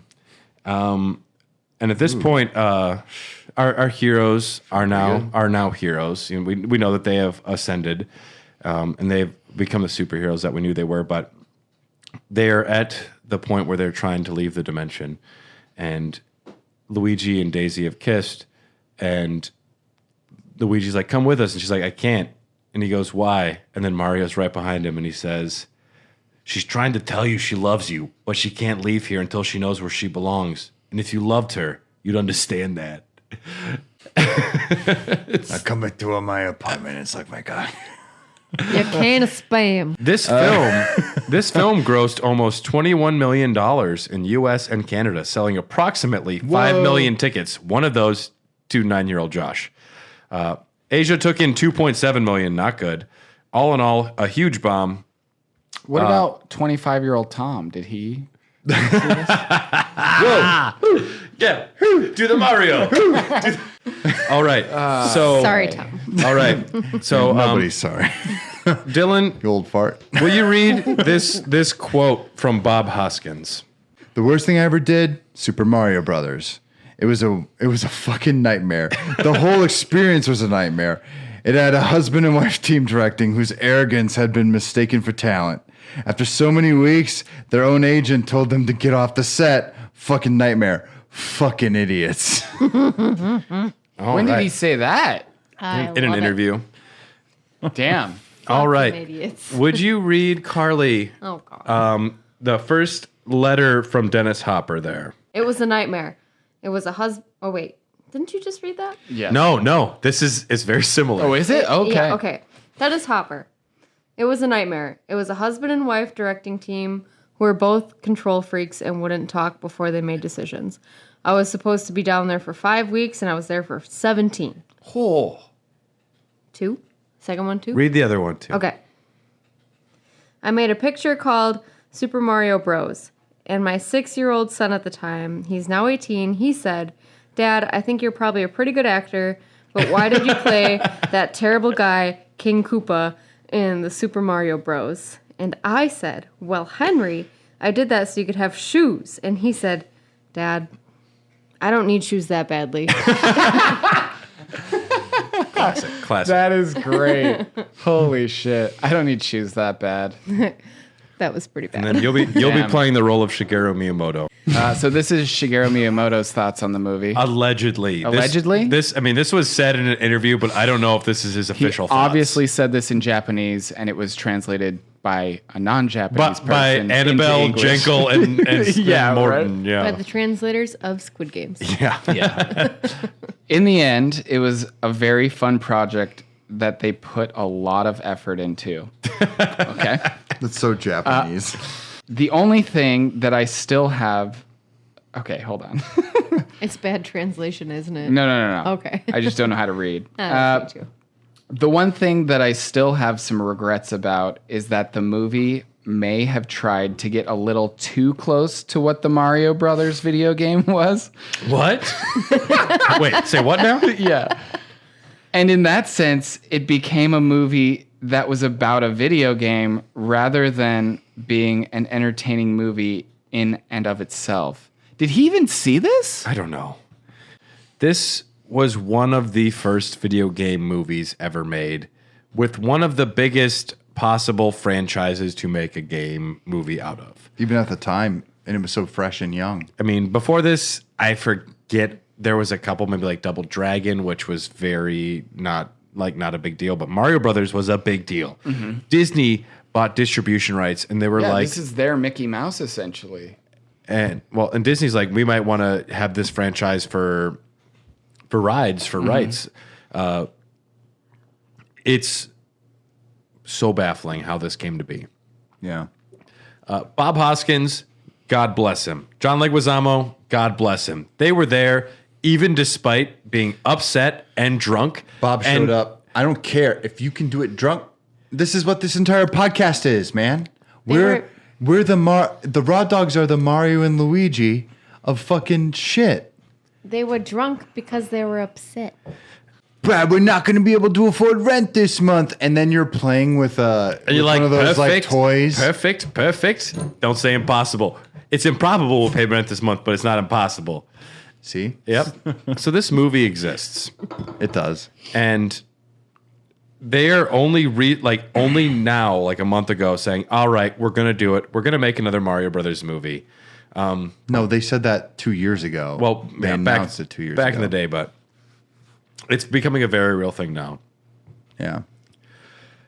Dom, what are your final thoughts on the Mario Brothers 1993 film? It's a bad movie, but in a good way.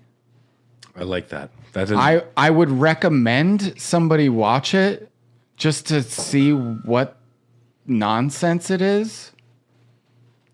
But it's not good.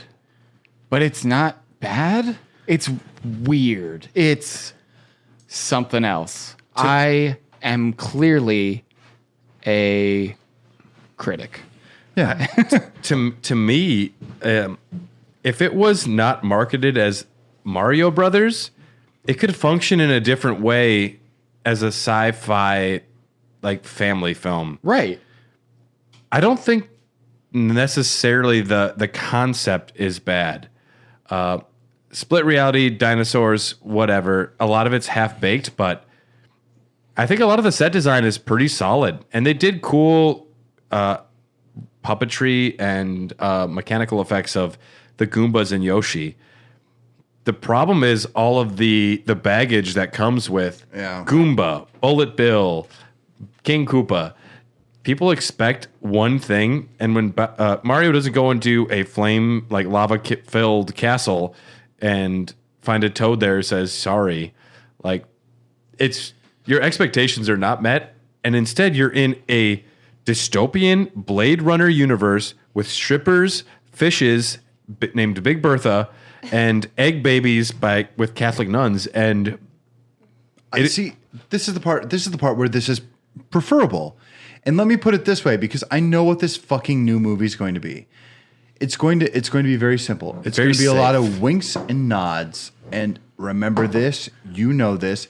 Imagine a Mickey Mouse movie where they're like, "Hey, Mickey Mouse is pretty famous, right?" That's actually an interesting idea. They should actually use that. It's fine. Rocky Morton and Annabelle Jankel never directed anything substantial again. They divorced.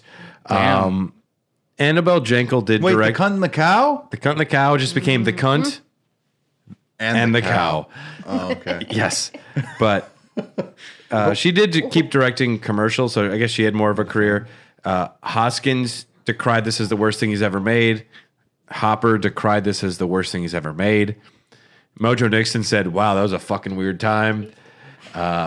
Fisher Stevens was dating Michelle Pfeiffer at the time, living in a haunted house. He was fine. John Leguizamo has stood up for this film. Recently, he put out a video. He's like, "I'm super happy people love it because this did happen, and we put a lot of work into it. Whether or not people were happy at the time, and we're happy that people received it well, and it's very cool." Hey, we're making a podcast about it. And it's true. And I think I have a very fond fond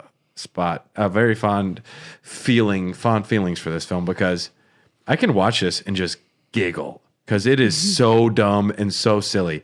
They open with the worst animation ever and a narration by Dan Castellaneta, and then it turns into nuns receiving an egg with a baby inside of it, and Dennis Hopper is playing King Koopa. This is the greatest film ever made, maybe. It is so gloriously stupid that I will always think it's fun to watch. What are we drinking? But it's not good. What are we drinking here, Dom?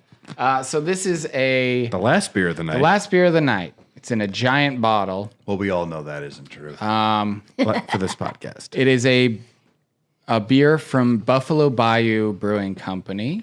This one is called German Chocolate Cake. I don't really get that from this. I haven't tried it yet. It really yet. tastes like a strong porter. Wait, what type of beer is it? Smooth, rich. It's a It doesn't porter? say, actually. It tastes like it's barrel. You realize what our society has become? You ever get the feeling you're on automatic pilot? You're going through the motions like waves in the ocean? That life is a series of brainless notions, and you want to feel something more than empty emotions. When we met two plumbers who had an idea. They showed us the light. And the new frontier. Mario and Luigi. They know what's right. We gotta take a stand and put up a fight. Well, stop and think this through. It's time to get rid of you know who. A radical development is taking place. Iggy. And Spike will set the pace. Koopa. The party pooper. The pooper scooper. It's a crying shame. We're playing his game. He's got us so tame. It really is lame. We're all so dumb being under his thumb. Be proud reptilians. We number in the millions. Look at these Goombas. Shutting us down. The rule of force is the rule of this clown. Koopa. The party pooper. There actually are strippers in the background of that. Oh, yeah. They hired strippers for that. Yeah, scene. holy cow. Like, their tits are out. And I feel bad for that Big Bertha actress, because she was just trying to deliver a heartfelt scene where someone says, this man is your can of Spam. Mm-hmm. And you're trying to be romantically involved, and there's just strippers everywhere. And this is a can of Spam in front of you. Think about it. Fuck Bob Hoskins right there on the fucking set. You are Bob Hoskins. That's why I do it. I think that's why we keep saying he is slowly turning into Mario, right? I'm only getting skinnier. This is going to become a problem. Is it an attitude thing? No. It can't be a weight thing anymore. Well, but you're also It's a mustache. you're also Facial half hair. you're also half Luigi Mario, who believes in conspiracy theories, and you believe in anything is possible. That's true. Which means you're slowly turning into John Leguizamo. Leguizamo. Mario does learn to believe by the end of the film. He trusts in the fungus, and he says at the end when Daisy kicks the door and he's like, "I believe," and Luigi's like, "What?" He's like, "I believe." And it's like, oh, okay, he just believes in whatever. Then anything's possible. Luigi kisses a girl. He doesn't get laid, but he kisses a girl. So that's Luigi's character development. While Mario is in the background. She means that she has to learn about who she is before she can spend time with you because she loves you, but she's conflicted, Luigi. Imagine if hey Brian, I know you're listening. Brian, if you were behind me on every one of my dates I had in my life and you were just telling me what was actually happening, narrating my date, that'd be a little weird, But I'd appreciate it because Mario's got good Brad, advice. she means shut up about video games. You like video games too much. It's fucking stupid. It's really dumb. No, my brother'd be like, keep talking about Star Ocean. Do you remember the first one where they do shit? Do you remember the fourth one where it's a prequel? I don't think we have much else to say about the Mario Brothers movie.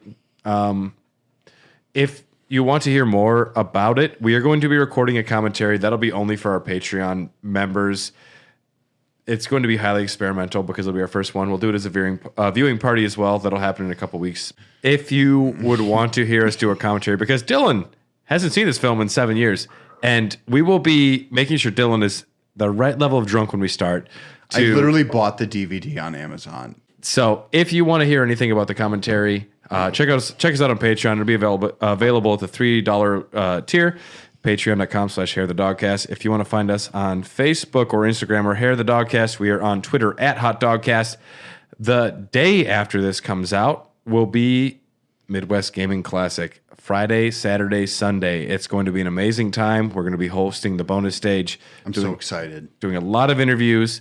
A lot of our good friends are going to be there. Carly, are you going to be there? After 6.